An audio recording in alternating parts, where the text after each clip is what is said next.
Sun. Apa kabar anak-anak? Semoga kita senantiasa dalam lindungan Allah Subhanahu wa taala.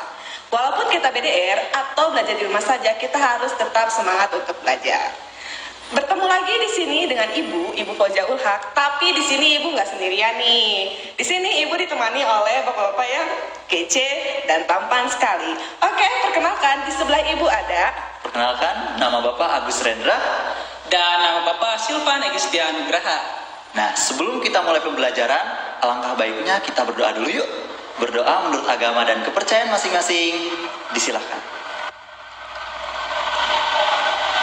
Selesai? Pada kesempatan hari ini, kita akan kembali mereview materi yang telah kita bahas pada minggu-minggu sebelumnya. Mulai dari bab 1 mengenai dinamika perwujudan Pancasila dari masa ke masa. Lalu di bab 2 ada pembukaan Undang-Undang Dasar Negara Republik Indonesia tahun 1945. Dan yang ketiga, itu berkenaan dengan kedaulatan Negara Kesatuan Republik Indonesia. Ngomong-ngomong materi kelas 9, Bagus masih ingat nggak sih materi kelas 9 PPKN bab 1? Masih inget dong, tapi kayaknya yang di rumah tuh yang belum ingat, atau mungkin ada yang lupa-lupa. Gimana Pak Silvan? Nah, buat anak-anak sekalian yang lupa atau mungkin ketinggalan tayangan sebelumnya, berikut ini ada cuplikan tayangan. Bapak akan sajikan sedikit rangkuman apa saja sih yang telah kita pelajari dalam bab 1 di kelas 9 ini. Di kelas 9, tepatnya di bab 1, kita mempelajari mengenai dinamika perwujudan Pancasila dari masa ke masa. Jadi, Pancasila ini diterapkan di berbagai era, mulai dari Orde Lama, Orde Baru, hingga era Reformasi. Orde Lama sendiri bisa kita bagi lagi menjadi awal kemerdekaan, kemudian pada saat penerapan demokrasi liberal, dan juga pada saat penerapan demokrasi terpimpin. Pada masa awal kemerdekaan, Pancasila tidak bisa diterapkan dengan maksimal. Hal tersebut bisa terjadi karena pada saat itu kita masih berfokus tentang bagaimana cara mempertahankan Indonesia. Padahal pada saat itu muncul banyak gerakan yang mencoba menghancurkan Indonesia. Mulai dari Belanda yang mencoba mengambil alih kembali Indonesia atau menjajah Indonesia. Bahkan dari dalam negeri sendiri muncul gerakan-gerakan yang mencoba untuk mengganti dasar negara kita dari Pancasila menjadi dasar negara yang lain. Kemudian kita akan masuk ke era demokrasi liberal. Pada saat ini juga muncul gerakan-gerakan yang mencoba untuk mengganti konsep negara kesatuan Republik Indonesia dengan cara memisahkan diri dari bagian negara Indonesia. Walaupun pada masa ini demokrasi terlihat menjadi lebih baik. Kemudian ada juga era demokrasi terpimpin. Pada masa ini kekuasaan tidak berada lagi di tangan rakyat, namun berada di kekuasaan seorang presiden. Itu adalah peristiwa atau pola yang terjadi ketika Orde Lama. Kurang lebih begitulah penerapan Pancasila pada Orde Lama. Kemudian kita akan lanjut kepada penerapan Pancasila pada Orde Baru. Pada Orde Baru, Pancasila ingin diterapkan secara murni dan konsekuen. Namun karena banyaknya tantangan yang dihadapi oleh bangsa Indonesia, pada akhirnya kita tidak bisa mencapai tujuan tersebut. Hingga akhirnya kita masuk ke dalam era reformasi. Berbeda dengan era-era sebelumnya, pada era reformasi, tantangan Pancasila itu berasal dari diri kita sendiri. Mengapa? Karena muncul tantangan dari dalam diri kita yang memiliki rasa kebebasan, namun tidak disertai rasa tanggung jawab. Dan masih banyak hal-hal lain yang menjadi permasalahan ketika era reformasi. Namun pertanyaannya, mengapa Pancasila setelah dirundung banyak sekali permasalahan, juga tantangan, hari ini masih tetap bertahan? Hal tersebut karena Pancasila dikatakan sebagai ideologi yang terbuka. Apa sih ideologi yang terbuka? Maksudnya adalah ideologi Pancasila itu digali dari bangsa Indonesia itu sendiri, bukan diambil dari luar. Dan ideologi ini bisa menyesuaikan diri dengan perkembangan zaman. Pada akhirnya, mau sekuat apapun badai menerpa Pancasila, dia akan kembali. Dia akan tetap berdiri dan dia akan tetap ada karena dia selalu bisa mengikuti perkembangan zaman. Jadi itulah apa yang kita pelajari di bab 1. Nah, sekarang Bapak mau tanya nih, apakah kalian masih ingat apa yang kita pelajari ketika mempelajari bab 2? Kalau kalian lupa, berikut ini adalah cuplikannya. Oke, Ibu akan lebih mempersingkat lagi materi bab 2 tentang pembukaan Undang-Undang Dasar Negara Republik Indonesia tahun 1945. Yang pertama ada makna alinea pembukaan Undang-Undang Dasar Negara Republik Indonesia tahun 1945. Yang pertama yaitu adalah alinea pertama. Jadi, isi alinea pertama itu adalah kemerdekaan itu merupakan hak bagi bangsa dunia.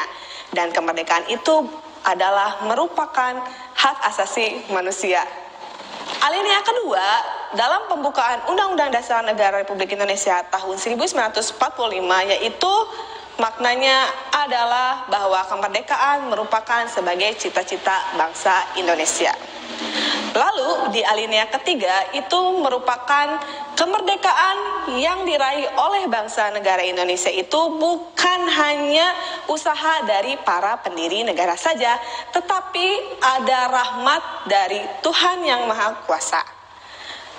Lalu di alinea keempat itu terdapat yang pertama tujuan negara Indonesia, yang kedua adalah ketentuan berlakunya Undang-Undang Dasar Negara Republik Indonesia tahun 1945, dan yang ketiga ada bentuk negara Indonesia, dan yang keempat adalah dasar negara Indonesia. Oke, sekarang Ibu akan membahas pokok pikiran yang terdapat di pembukaan Undang-Undang Dasar Negara Republik Indonesia tahun 1945.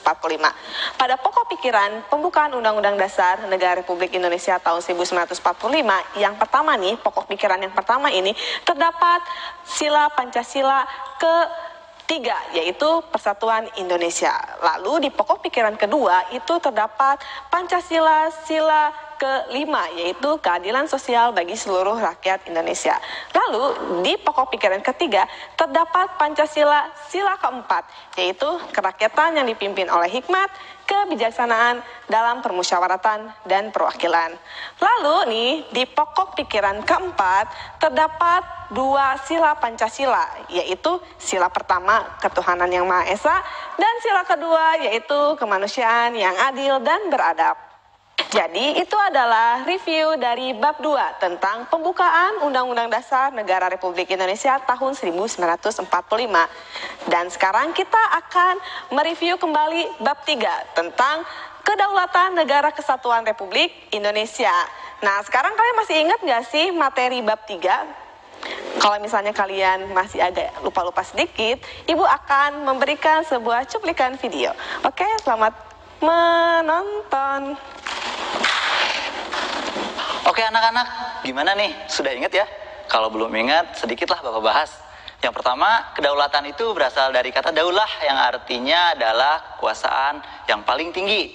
Maka di sini kedaulatan itu adalah kekuasaan yang paling tinggi, di mana kekuasaan tersebut itu bisa digunakan untuk menjalankan pemerintahan dan menjalankan negara. Menurut John Bodin, ada 4 sifat kedaulatan, di mana yang pertama itu adalah asli, permanen, tunggal, dan tidak terbatas. Adapun bentuk kedaulatan itu ada 2. Yang pertama itu adalah kedaulatan ke dalam, yang artinya adalah kedaulatan di mana negara itu berhak, atau di mana yang memiliki kedaulatan itu berhak untuk menjalankan aturan dan melaksanakan pemerintahan secara penuh tanpa dikaitkan atau tanpa bergantung pada kekuasaan yang lainnya. Dan juga ada kedaulatan keluar, di mana kedaulatan keluar ini adalah kedaulatan atau kekuasaan untuk melakukan hubungan atau perjanjian dengan negara lain tanpa bergantung dengan kekuasaan yang lainnya. Selanjutnya, kita berbicara masalah kedaulatan di Indonesia.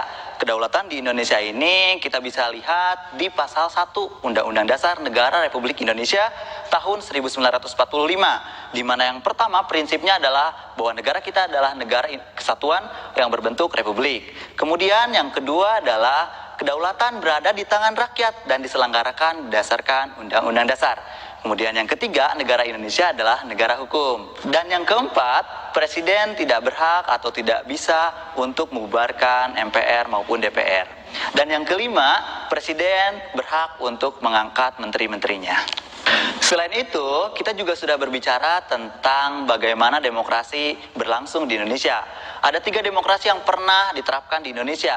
Yang pertama adalah demokrasi parlementer yang berlangsung pada tahun 1945 sampai 1949. Yang kedua, demokrasi terpimpin, di mana demokrasi ini berlangsung pada tahun 1959 sampai 1966. Yang ketiga adalah demokrasi Pancasila, di mana demokrasi Pancasila ini berlangsung pada tahun 1966 sampai 1998. Bahkan sampai sekarang Indonesia juga masih menganut demokrasi Pancasila.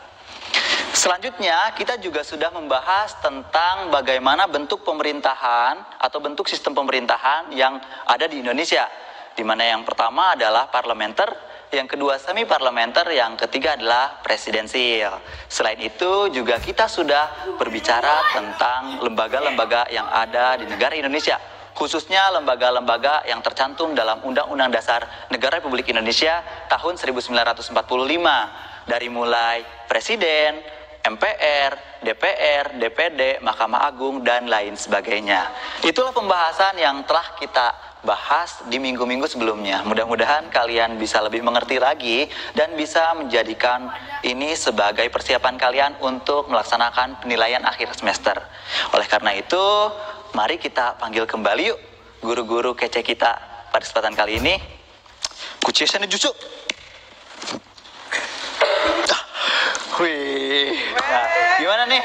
Kita siap-siap nih mau kasih pertanyaan ke teman-teman yang ada di rumah. Oke, pertanyaan pertama oleh Mas Ipan dulu deh. Dari lo. Sebentar dulu, kayaknya tukeran posisi dulu ya. Oke. Kan aku wanita sendiri. Baiklah. Oke. Ya, biar kayak gini ya. Oke. Nah, udah deh. Oke, Bapak punya sedikit pertanyaan nih. Menurut kalian, apa perbedaan pemberontakan yang terjadi pada awal kemerdekaan dan pada saat demokrasi liberal? Nah, kira-kira apa nih jawabannya nih? Apa sih dua perbedaan dari dua pemberontakan itu? Apa ya? Coba Bagus tau gak sih? Tahu dong. Apa? Oke, perbedaannya adalah di mana yang pertama pada masa apa? Awal kemerdekaan. Di awal kemerdekaan itu pemberontakannya adalah untuk mengganti ideologi, betul? Ya. Tapi setelah kemerdekaan itu pemberontakannya lebih kepada pemisahan negara atau pemisahan wilayah-wilayah di Indonesia. Tujuannya seperti itu, Kang. Tepat sekali, luar biasa. 100 untuk Pak Agus. Terima kasih. Oke, sekarang saya nih yang mau ngasih pertanyaan ya. Pasti bisa dijawab sama teman-teman yang di rumah ya. Ya, pastinya. Sekarang Ibu mau memberi pertanyaan kepada anak-anak di rumah, yaitu apa sih isi dari pokok pikiran kedua pembukaan Undang-Undang Dasar Negara Republik Indonesia tahun 1945? Ada yang tahu nggak? Bentar. Saya sepertinya ingat nih. Kalau nggak salah nih ya, jadi pokok pikiran dalam pembukaan yang kedua ini berisikan tentang keadilan sosial bagi seluruh rakyat Indonesia. Pokok pikiran ini merupakan cerminan dari sila kelima dalam Pancasila. Lalu contohnya apa nih kalau di kehidupan sehari-hari? Misalnya kalau di rumah kita harus bersikap adil kepada adik atau orang tua. Tidak boleh kita misalnya sewenang-wenang pada adik atau orang tua, harus adil. Adil itu bukan berarti harus sama ya, tapi sesuai dengan apa yang dibutuhkan, apa yang harus ada. Berarti sekarang bagian Bapak yang memberikan pertanyaan untuk yang di rumah maupun yang di sini. Kayak pertanyaannya adalah apa tugas utama dari Mahkamah Konstitusi? Aku tahu. Oke, Yang pertama itu memutus hasil sengketa pemilihan umum. bagus. Tuh. Ada lagi? Yang kedua memutuskan pembubaran partai politik. Oke, bagus. Yang ketiga, tahu nggak? Yang undang-undang itu loh, masa nggak tahu? MK bertugas untuk menguji peraturan perundang-undangan terhadap undang-undang dasar. Artinya tidak boleh ada peraturan undang-undang yang bertentangan dengan undang-undang dasar kita. Memang Bapak Ibu di sini pinter-pinter ya. Itulah jawaban dari tugas dan fungsi Mahkamah Konstitusi. Oke, mungkin dicukupkan sekian ya. Iya nih. Betul sekali. Itulah pembelajaran yang bisa kita sampaikan untuk mereview atau untuk mengulas kembali bahasan dari bab 1 sampai bab 3 khususnya untuk kalian yang kelas 9. Mungkin cukup sekian dari kami. Mohon maaf jika kami masih memiliki banyak kesalahan. Dan sampai jumpa di lain kesempatan. Sampai jumpa ketemu di semester 2 ya. Masih ketemu dengan Ibu di kelas 9. Terima kasih. Wassalamualaikum.